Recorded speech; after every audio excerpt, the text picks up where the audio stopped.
Okay, let's jump in with rectilinear motion, and we'll start with this question where there's a lot of information and we have to piece it all together, and the only function we have is the acceleration function.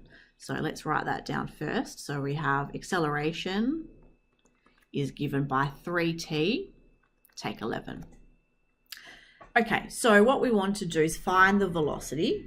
So at least we'll need a velocity function. So let's start there. So the velocity function will be given by 3t squared on 2, take 11t plus c.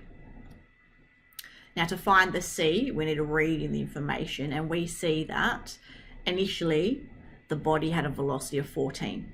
Okay, so we have 14 is equal to, substituting in 0, we just end up with c equals 14. Now just be careful, because with most of these questions, they're just going to be polynomial functions for now. And so it's going to be really easy to calculate c. But later when you do trig functions and exponentials, you can't just assume that the c is what is stated. So you just have to be a little bit careful there.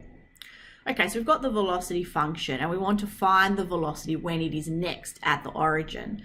Now, when it is next at the origin is talking about when the displacement is once more 0.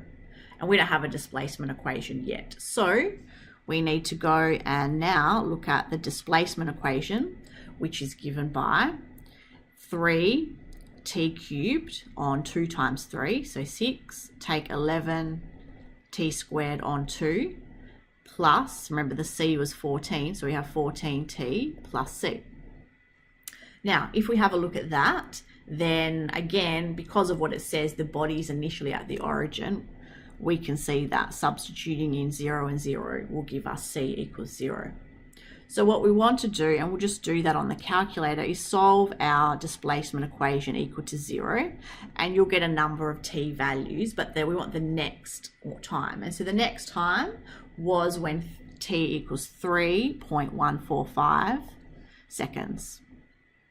So altogether, find the velocity when it is next at the origin. So we want to substitute this time into our velocity equation. So the 3t squared, take 11t plus 14. And if you do that, you end up with negative 5.76 meters per second.